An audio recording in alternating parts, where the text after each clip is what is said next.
Pride and Prejudice, Chapter 36. If Elizabeth, when Mr. Darcy gave her the letter, did not expect it to contain a renewal of his offers, she had formed no expectation at all of its contents. But such as they were, it may be well supposed how eagerly she went through them, and what a contrariety of emotion they excited. Her feelings as she read were scarcely to be defined. With amazement did she first understand that he believed any apology to be in his power, and steadfastly she was persuaded that he could have no explanation to give, which a just sense of shame would not conceal.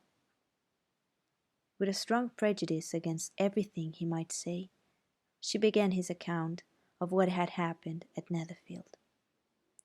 She read with an eagerness which hardly left her power of comprehension, and from impatience of knowing what the next sentence might bring, was incapable of attending to the sense of the one before her eyes.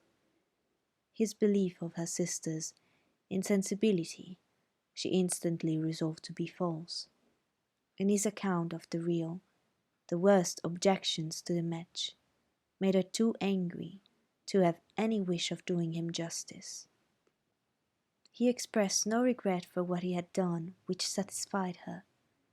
His style was not penitent, but haughty. It was all pride and insolence. But when this subject was succeeded by his account of Mr. Wickham, when she read, with somewhat clearer attention, a relation of events which, if true, must overthrow every cherished opinion of his worth, and which bore so alarming an affinity to his own history of himself, her feelings were yet more acutely painful and more difficult of definition. Astonishment, apprehension, and even horror oppressed her. She wished to discredit it entirely, repeatedly exclaiming, "This must be false! This cannot be! This must be the grossest falsehood!" And when she had gone through the whole letter, though scarcely knowing anything of the last page or two, put it hastily away, protesting that she would not regard it, that she would never look in it again. In this perturbed state of mind, with thoughts that could rest on nothing, she walked on. But it would not do.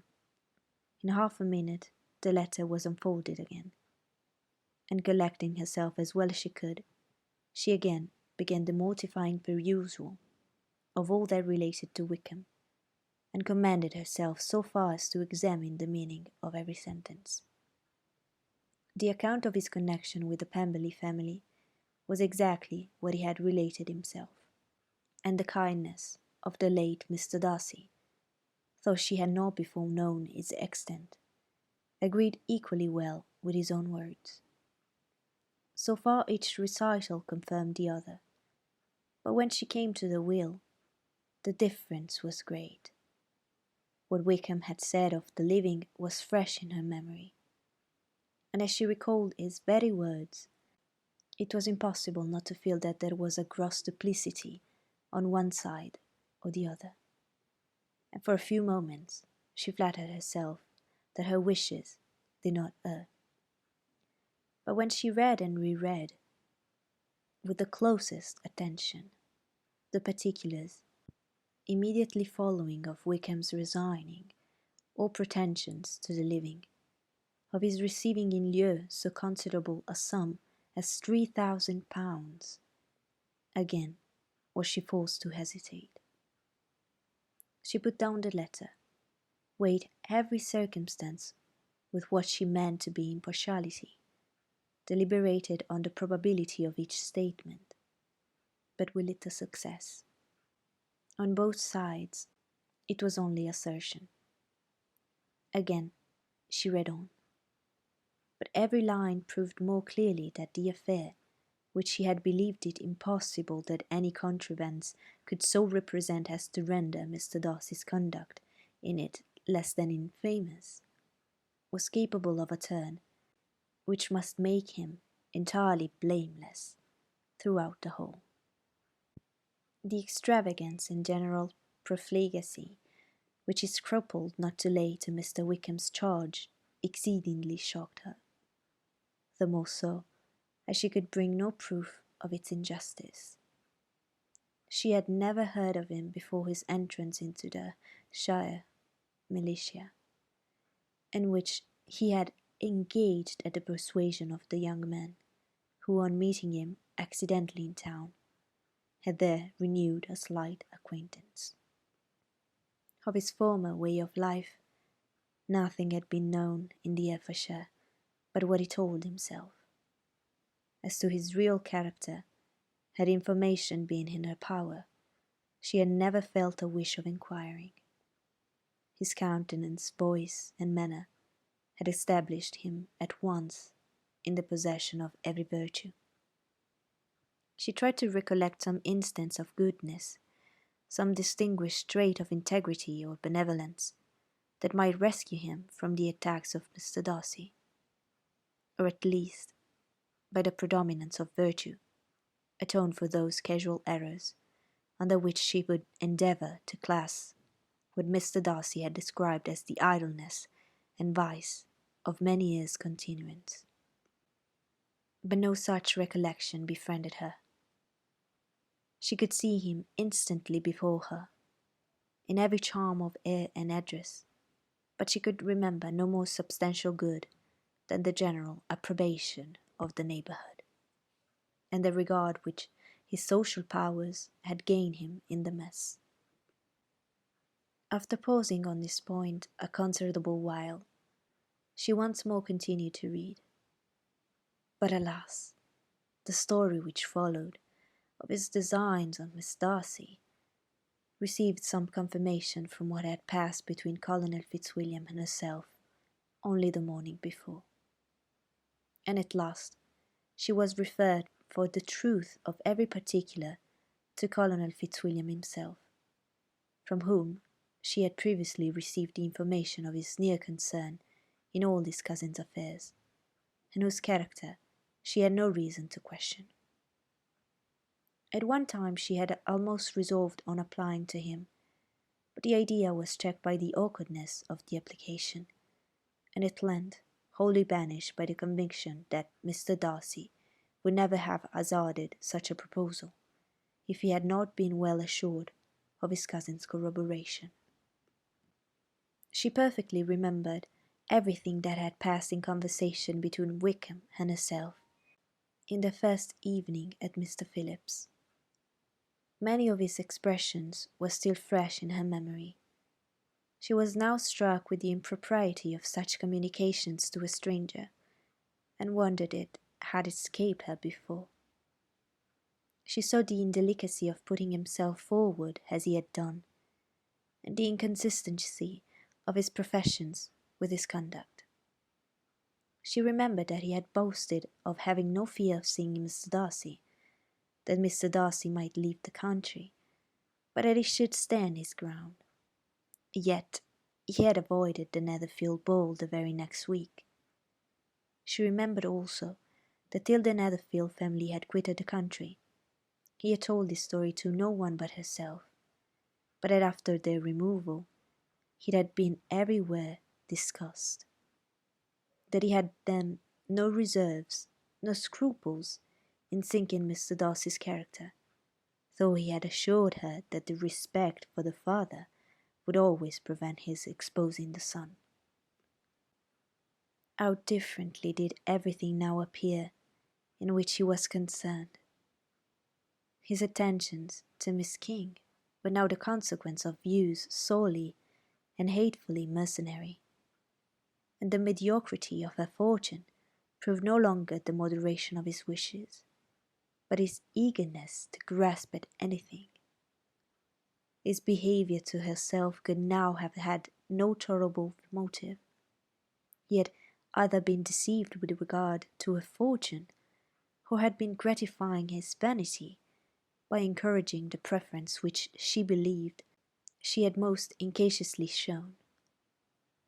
Every lingering struggle in his favour grew fainter, and in further justification of Mr. Darcy, she could not but allow that Mr. Bingley, when questioned by Jane, had long ago asserted his blamelessness in the affair, that, proud and repulsive as were his manners, she had never, in the whole course of their acquaintance, an acquaintance which had latterly brought them much together, and given her a sort of intimacy with his ways, seen anything that betrayed him to be unprincipled or unjust, anything that spoke him of irreligious or immoral habits, that among his own connections he was esteemed and valued, that even Wickham had allowed him merit as a brother, and that she had often heard him speak so affectionately of his sister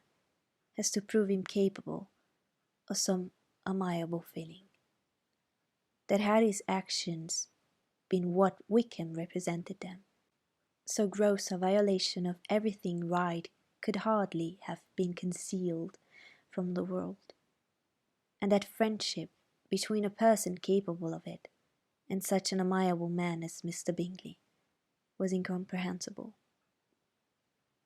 She grew absolutely ashamed of herself. Of neither Darcy nor Wickham could she think, without feeling that she had been blind, partial, prejudiced, absurd. How despicably have I acted, she cried. I, who have prided myself on my discernment, I, who have valued myself on my abilities, who have often disdained the generous candour of my sister, and gratified my vanity in useless or blamable distrust. How humiliating is this discovery! Yet, how just a humiliation! Had I been in love, I could not have been more wretchedly blind, but vanity, not love, has been my folly.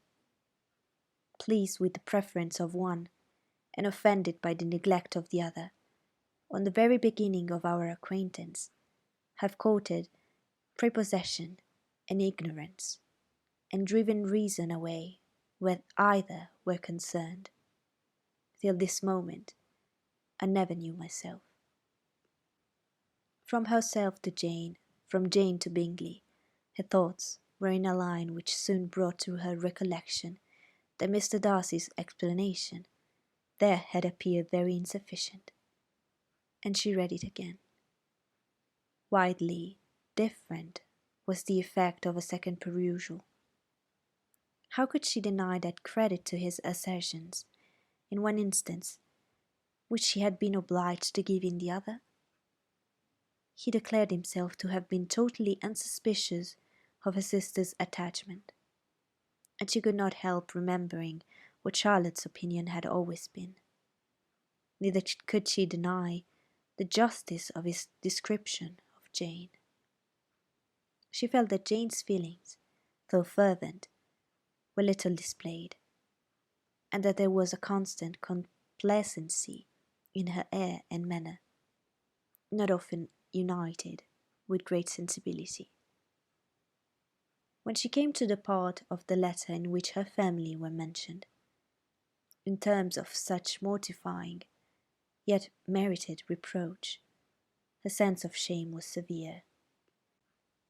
The justice of the charge struck her too forcibly for denial, and the circumstances to which he particularly alluded, as having passed at the Netherfield ball, and as confirming all his first disapprobation, could not have made a stronger impression on his mind than on hers.